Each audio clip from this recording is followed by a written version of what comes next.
जयपुर में जंगल राज, फरार उम्र कैदी का खूनी बर्थडे, पुलिस सोती रही, फरार कैदी ने कर दी हत्या। इन लोगों ने पहले से ही साजिश रच रखी थी, जिनका इनको आवाज नहीं था, बिल्कुल पता नहीं था कि ऐसा कुछ हो भी सकता है हमारे साथ। जी हाँ, राजस्थान वालों, अगर आप अपने घरों में चैन की नींद सो रहे हैं तो शायद आप बहुत बड़ी गलतफहमी में हैं, क्योंकि अब इस प्रदेश में आपकी सुरक्षा की जिम्मेदारी शायद आपको खुद को ही उठानी पड़ेगी। क्योंकि पुलिस तो सो रही है, और सिर्फ पुलिस ही नहीं, सत्ता में बैठे वो नेता भी गहरी नींद में दिखाई दे रहे हैं, जो कांग्रेस सरकार के वक्त कानून व्यवस्था पर रोज प्रेस कॉन्फ्रेंस किया करते थे, हर अपराध पर सरकार से इस्तीफा मांगते। लेकिन आज सत्ता मिलने के बाद वही नेता एसी कमरों में आराम फरमा रहे हैं और अपराधी खुलेआम खून की होली खेल रहे हैं। जी हाँ, जयपुर प्रदेश की राजधानी, जहां पुलिस मुख्यालय है, जहां कमिश्नरेट सिस्टम है, उसी शहर में रविवार देर रात जो हुआ उसने राजस्थान की कानून व्यवस्था की पोल खोल के रख दी है। दरअसल भरतपुर की ओपन जेल से फरार एक उम्र कैदी, जिसे जेल में होना चाहिए था, वह जयपुर के एक क्लब में बर्थडे पार्टी मना रहा है। पार्टी खत्म होते होते और एक युवक की लाश जो है जमीन पे पड़ी मिलती है। सोचिए, एक फरार उम्र कैदी, एक हिस्ट्री शीटर, देर रात 3 बजे तक क्लब में पार्टी और पुलिस को भनक तक नहीं।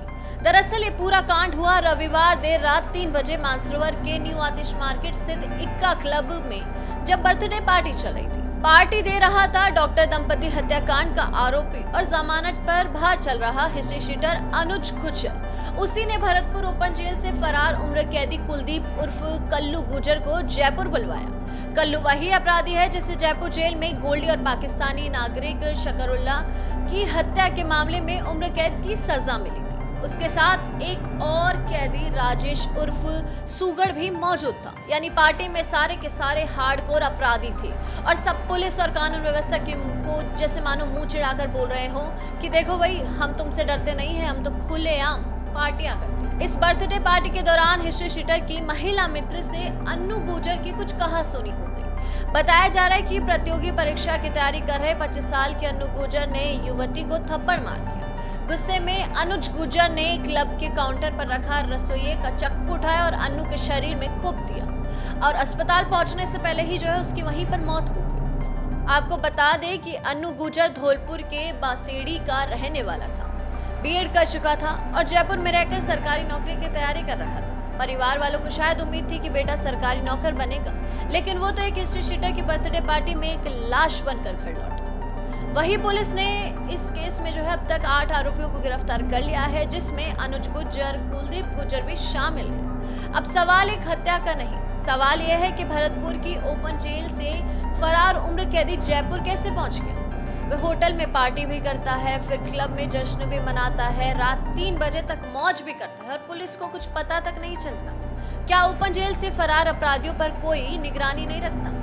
क्या राजधानी के क्लब अपराधियों के नए अड्डे बन चुके हैं और देर रात तक चल रहे इन क्लबों पर जांच आखिर कौन करेगा और कब करेगा? चौंकाने वाली बात सिर्फ यही नहीं, जयपुर कमिश्नरेट में जनवरी से जून 2026 के बीच अब तक 50 हत्याएं हो चुकी हैं। पिछले साल इसी अवधि में 40 से 41 हत्याएं हुई थी, यानी हत्याओं की वारदातों में करीब 21% की बढ़ोतरी।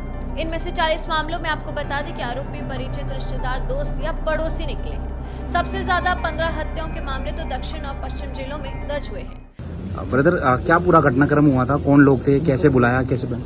मैं आपको बता देता हूँ एक बार सारी कहानी। अन्नू जो था, जिसकी अभी हत्या कर दी गई है, वो मेरा एक भाई था, भाई से बढ़कर था, बहुत अच्छा प्रिय मित्र था मेरा। हम लोग साथ में रहते थे। वो रात को गया हमारे पास से, उसने कहा कि भाई मैं जा रहा हूँ कहीं और थोड़ी देर में वापस आ जाऊँगा। जो घटना थी उसका मुझे अंदाज़ा है, जहाँ तक मुझे पता चला है, जहाँ तक मैं पहुँचा हूँ, जिस बात तक ये था कि वो क्लब में गए थे, वहाँ पार्टी हुई थी। पार्टी के बाद अनुज सुबह ने इनको फ़ोन किया, बुलाया कि आप लोग मेरे क्लब पे आओ और यहाँ हम लोग पार्टी करते हैं। इन लोगों ने पहले से ही साजिश रच रखी थी, जिनका इनको आवाज़ नहीं था, बिल्कुल पता नहीं था कि ऐसा कुछ हो भी सकता है हमारे साथ। फिर अनुज सुपा और आकाश खिरका ने कुल्लू भैया को वहाँ बुलाया, इनवाइट किया। कुल्लू भैया साथ में थे, अन्नू साथ में था और 2-3-4 भाई इनके दोस्त जो हमारे साथ के थे वो उनके साथ थे। इन लोगों की जो प्री प्लानिंग थी कि ये लोग आएंगे और इनको मारना है और मौत की घाट उतारना है कुल्लू गुर्जर को। अनुज सुपा और आकाश खिरका की दोनों की प्री प्लानिंग यही थी। ये लोग जैसे ही क्लब गए, इन लोगों की आपस में कोई बातचीत हुई और वार्तालाप इनके खराब हुए जैसे ही, तो अनु सुपा ने पहला वार किया था कुल्लू गुजर पे। अन्नू उनको बचाने के चक्कर में, अन्नू के बड़े भैया थे कुल्लू गुजर, बुआ जी के लड़के, खास कजन, उनको बचाने के चक्कर में वो बीच में आए, उनको दोनों को दूर किया। जैसे ही दूर किया तो वो जो चाकू था वो उनके पेट में लग गया और उसके बाद आकाश खिरका ने अन्नू पे 2 वार किए थे चाकू से। 2 वार करने के बाद अन्नू घायल हो गया और नीचे गिर गया। उसके बाद कुल्लू भैया ने कहा भी था कि इनको ले जाओ यहाँ से, और उनके बाद उन लोगों ने कुल्लू भैया के ऊपर काफी हमले भी किए थे। तो बस ये था कि हमारे जो भाई है पीछे की हाँ बताइए आपकी मांग जो क्या है? हमारे भाई हैं वो हमारे बीच नहीं रहे। हमारी मांग ये है कि इन जो भी कैदी हैं, जो भी मुजरिम हैं, उनको सख्त से सख्त सजा मिलनी चाहिए। जल्द से जल्द मैं सरकार और अपने थानाधिकारी महोदय से ये निवेदन करना चाहूँगा कि जल्द से जल्द कार्रवाई करें, जल्द से जल्द पकड़े। ऐसे आरोपी अगर बाहर रहेंगे। जी सवाल यही है कि क्या राजस्थान में अपराधी पुलिस से एक कदम आगे निकल चुके हैं या फिर सत्ता बदल गई, कानून व्यवस्था पर होने वाली राजनीति भी सत्ता के साथ ही बदल गई। अपनी राय हमें कमेंट में जरूर बताएं कि आखिर बीजेपी सरकार में कानून की ऐसी हालत क्यों है। तो इस पूरी खबर पर आपकी क्या राय है हमें जरूर बताना, और ऐसी तमाम खबरें और अपडेट्स के लिए देखते रहिए भारत अवतार।